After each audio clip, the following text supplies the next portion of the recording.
right. Welcome back to Let's Get Personal, where we like to take a look at some of the more, personal aspects of some of the more fascinating figures in the Tri-universe. Absolutely. Today, we're going to be talking about Sebastian Rose.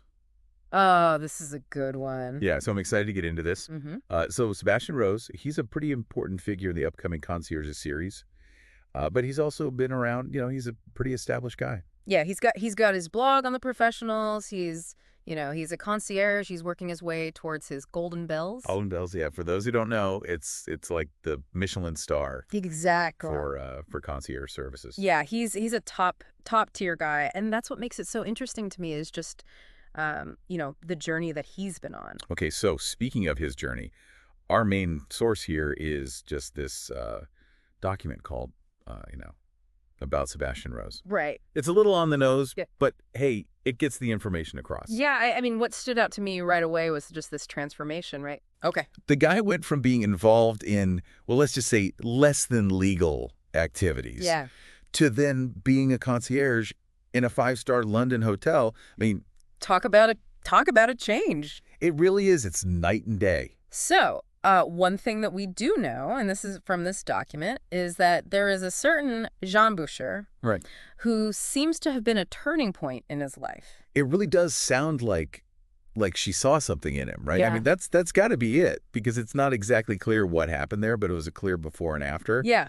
And it makes you wonder, I mean, if he hadn't had this turning point, what would he even be doing? Exactly.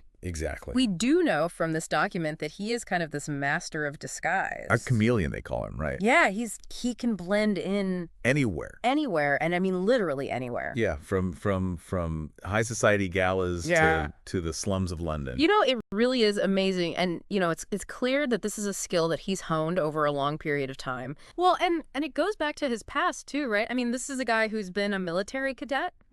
He's there were even points where he had to, turn to male prostitution to make ends meet.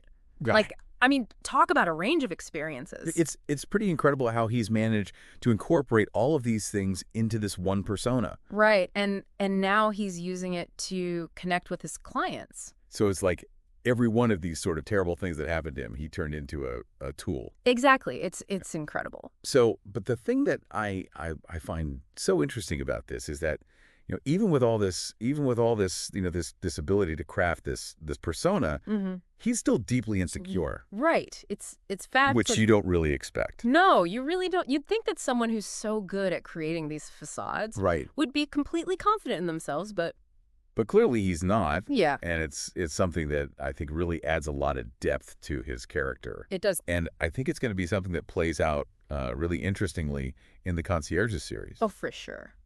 Now, I know, or at least according to this document, that he does have at least one person who he can be completely himself around. Right. There's that barman. What was his name? Bill. Bill the barman. Yeah, who seems to be the only person who knows every side of him. Every side of him. Yeah, I mean, even a master of disguise needs someone they can be genuine with, right? I think so. I think everyone needs that. Exactly. So before we let everyone go, let's just talk about the Concierges series for a second. Okay. So, we don't know a ton about it, but we do know Sebastian's going to play a pretty central role. I mean, yeah, he's going to shake things up for sure. Now, if you are interested in getting sort of a little bit more into Sebastian's, day-to-day life, what he's thinking about, I would suggest you check out his blog, London Calling, on the Professionals platform. Yeah, and he's on Facebook too. Yeah, he's on Facebook too. Very active on Facebook. Oh, yeah. So you can really start to get a sense of who this guy is. But, to close this out today, I have a question for all of you. Okay. So what do you think was the one event, the one moment in his life that really shaped those insecurities? Think about it. Yeah, that's a good one. And we will see next time for another deep dive into the Tri-universe. See you then. All right. Welcome back.